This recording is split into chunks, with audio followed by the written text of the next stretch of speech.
आपने एटम और मॉलिक्यूल के बारे में बताऊंगा मैं आपसे। अगर आपने इसको बेसिक को अच्छे से पकड़ लिया ना तो आगे अगर आप साइंस के लेते हो तो आपको कभी प्रॉब्लम नहीं आएगी। ठीक है, इसमें आपका जो मॉडर्न पीरियोडिक टेबल होता है उसमें आपको 1 से लेके 20 तक के इनके जो एलिमेंट होते हैं, 1 से 20 तक जो एलिमेंट होते हैं उनके सिंबल, उनका आपका एटॉमिक नंबर, उनका एटॉमिक मास आपको याद होना चाहिए। एक्चुअल में एटॉमिक मास जो होता है वो डेसिमल्स की फॉर्म में होता है, तो आप 1 से 20 तक लगभग डबल लेके चल सकते हो। जैसे मान लो किसी का एटॉमिक नंबर 4 है तो उसका एटॉमिक मास आप 8 लेके चल सकते हो। मतलब जब आप मॉलिक्यूलर फार्मूला बनाओगे या मॉलिक्यूलर मास निकालोगे, एम्पिरिकल फार्मूला निकालोगे तो उन सब में इसका मास को हम डबल ले लेते हैं, एटॉमिक नंबर का डबल एटॉमिक मास, क्योंकि वो लगभग बराबर होता है। एक चीज।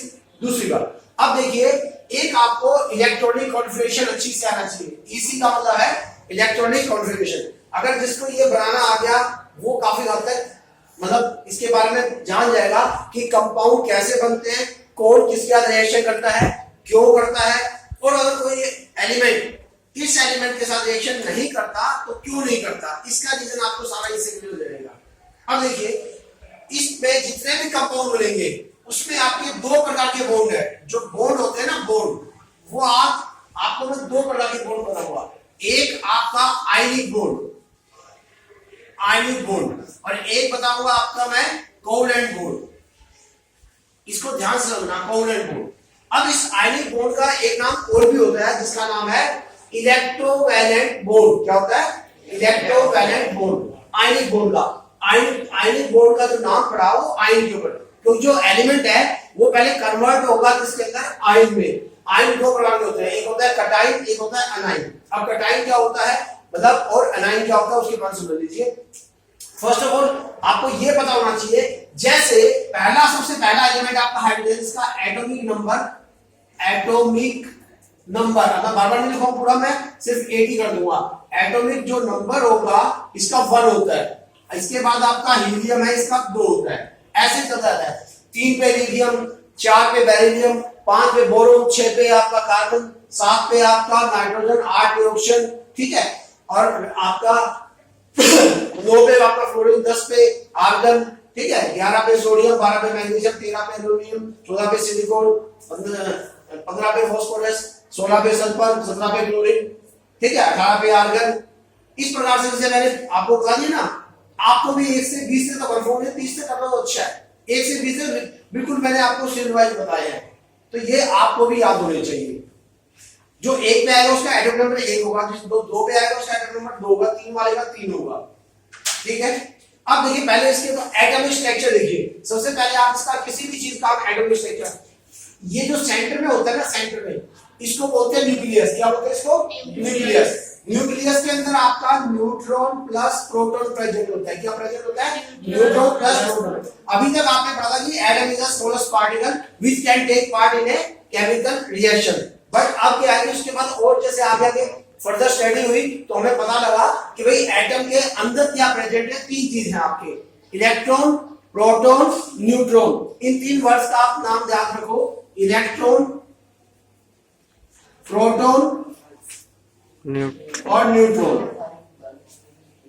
आप इन 3 चीजों का अगर आप ध्यान रखोगे तो इन 3 चीजों में आप पाओगे कि जो इलेक्ट्रॉन होता है उसमें नेगेटिव चार्ज होता है, प्रोटॉन में पॉजिटिव चार्ज होता है, और जो न्यूट्रॉन है वो न्यूट्रल होता है, उसमें कोई चार्ज नहीं होता। एक चीज। और एटॉमिक जो नंबर है, एटॉमिक नंबर इक्वल में नंबर ऑफ प्रोटॉन, ठीक है, नंबर ऑफ प्रोटॉन इक्वल में नंबर ऑफ इलेक्ट्रॉन, ये तीनों बराबर होते हैं। Atomic number, number of proton और नंबर ऑफ इलेक्ट्रॉन बराबर होते हैं। पर ये तब तक ही बराबर होते हैं जब तक एलिमेंट रिएक्शन के अंदर हिस्सा नहीं लेता। जब कोई भी एलिमेंट रिएक्शन में चला जाएगा तो उसके नंबर ऑफ इलेक्ट्रॉन में बदलाव आ जाएगा, क्योंकि नंबर ऑफ इलेक्ट्रॉन में जो होता है ना, जो एक्चुअल में जो रिएक्शन होती है उसमें इलेक्ट्रॉन का ही मेन रोल होता है। उसमें क्या मेन रोल होता है कि इलेक्ट्रॉन या तो लिया जाएगा, या दिया जाएगा, या शेयर किया जाएगा। 3 ही ऑप्शन है, या तो इलेक्ट्रॉन लिया जाएगा या इलेक्ट्रॉन दिया जाएगा। Give and take of electrons होता है या फिर शेयरिंग ऑफ इलेक्ट्रॉन होता है जब भी कोई इलेक्ट्रॉन के नाम है आपका केमिकल रिएक्शन टेक प्लेस करते हैं, कोई भी केमिकल रिएक्शन होती है। क्लियर हो गया? अब देखिए इसी से आपको बॉन्ड बनता है। अब जो बीच में जो सेंटर में होता है एटम के, जब मैं अभी आपको पहले एटॉमिक स्ट्रक्चर बता दूं, इसके अंदर जो सेंटर में होता है जो आप न्यूक्लियस बोलते हैं उसमें क्या होता है न्यूट्रॉन प्लस प्रोटॉन। अब जैसे इसके बाहर जो मैंने पहली लाइन बोली तो ये पहला ऑर्बिट है, ये पहला क्या है ऑर्बिट। इसके दो नाम होते हैं, आप इसको ऑर्बिट भी बोल सकते हो, आप इसको शेल भी बोल सकते हो, SHEL शेल भी बोल सकते हो, ORBIT ऑर्बिट भी बोल सकते हो। इसके अंदर आपके इलेक्ट्रॉन प्रेजेंट होते हैं। इसमें क्या प्रेजेंट होते हैं इलेक्ट्रॉन, और इसको हिंदी में आप कक्ष भी बोलते हो, ठीक है, हिंदी में कक्ष भी बोलते हैं। अब देखिए अगर मान लो हीलियम है तो हीलियम के पास कितने इलेक्ट्रॉन है 2, तो ये दोनों आपके पहले शेल में 2 इलेक्ट्रॉन प्रेजेंट होंगे ऐसे, ठीक है, क्योंकि पहले जो ऑर्बिट होता है उसकी जो कैपेसिटी होती है वो 2 इलेक्ट्रॉन की होती है, बाकी उसके बाद जितने भी है वो आएंगे आपके ऑर्बिट्स आएंगे, उनकी सबकी कैपेसिटी आपकी 8 और मतलब 8 के बाद आपका एक फॉर्मूला होता है, आप उससे जज कर सकते हो। अगर आपका उससे निकालना चाहते हो तो आप 2n² एक फॉर्मूला होता है, उससे आप निकाल सकते हो। पहले में अगर मान लो ऑर्बिट की संख्या पहली है तो 1 पुट करोगे तो 1 का स्क्वायर 1 और 2 into 1 तो पहले की 2 आएगी।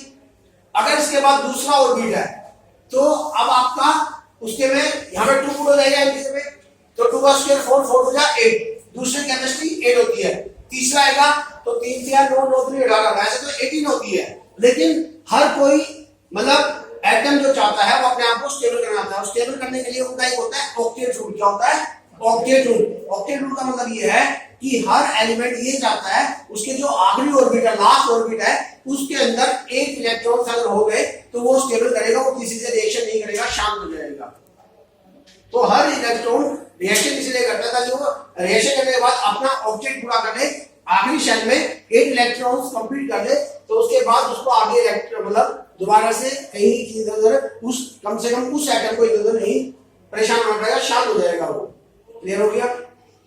अब देखिए अब जो मैं बॉन्ड बता रहा था, अब ये जो बॉन्ड है और ये बॉन्ड है, इसके बारे में आयनिक बॉन्ड वो बॉन्ड होता है जिसके अंदर इलेक्ट्रॉन्स का लेन और देन होता है, मतलब या तो इलेक्ट्रॉन पूरी तरह से जाएगा या इलेक्ट्रॉन दूसरे पास किसी के पास आएगा, ठीक है।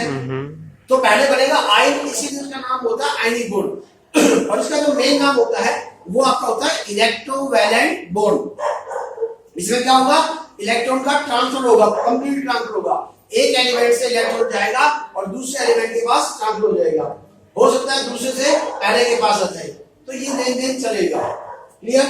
लेकिन दे दिया तो दे दिया, लेकिन जो कोवेलेंट बॉन्ड है उसमें इलेक्ट्रॉन का शेयरिंग होती है। क्या होता है शेयरिंग? जब जरूरत पड़ती है तो ये वाला जो है ना, आप इसके पास अपने इलेक्ट्रॉन तो है, दूसरे की भी ले लेता है जो उसके साथ रिएक्शन करेगा, और जब उसको जरूरत पड़ती है तो वो उसके ले लेता है, जब भी उसको इलेक्ट्रॉन की जरूरत पड़ती है तो वो उसके इलेक्ट्रॉन ले लेता है, जैसी जैसी जरूरत पड़ेगी वैसे वैसे इलेक्ट्रॉन ले लेता है। ये हो गया।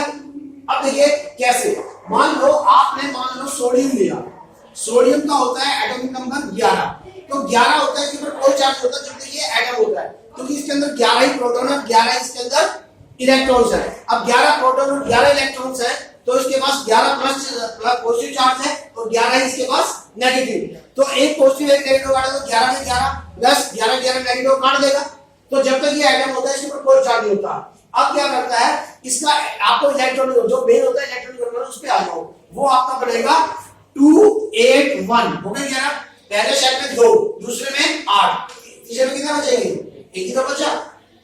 तो अब इसको अपना ऑक्टेट पूरा करने के लिए 8 पूरा करने के लिए कितने की जरूरत है 7 इलेक्ट्रॉन, तो 7 इलेक्ट्रॉन कोई नहीं देगा इसको, तो ये लास्ट में हार के क्या करेगा, एक इलेक्ट्रॉन किसी को दे देगा। जैसे मान लो क्लोरीन है, उसका आपका 17 है, कितना है 17 है, तो 17 है तो 17 उसके पास इलेक्ट्रॉन है, 17 उसके पास प्रोटॉन है, ठीक है। आप भी फोकस करना उसको, तो हार फोकस, तो आपका 17 जो है इसके अंदर, अब इसका हो जाएगा आपका 287, तो ये साथ में देगा या किसी ना किसी से एक इलेक्ट्रॉन इन्हीं के लिए ग्रुप बना दूंगा, दोबारा जब भी रिपीट करेंगे। तो आपका 287 जो है ना, वो आपका इसके अंदर आपका 287 में इलेक्ट्रॉन, ये एक इलेक्ट्रॉन इसके बाद ट्रांसफर हो जाएगा। अब देखिए 11 इसके पास प्रोटॉन है तो 11 प्लस और 11 आपके पास नेगेटिव चार्ज होंगे, हो गए। तो 11 प्लस और 11 नेगेटिव चार्ज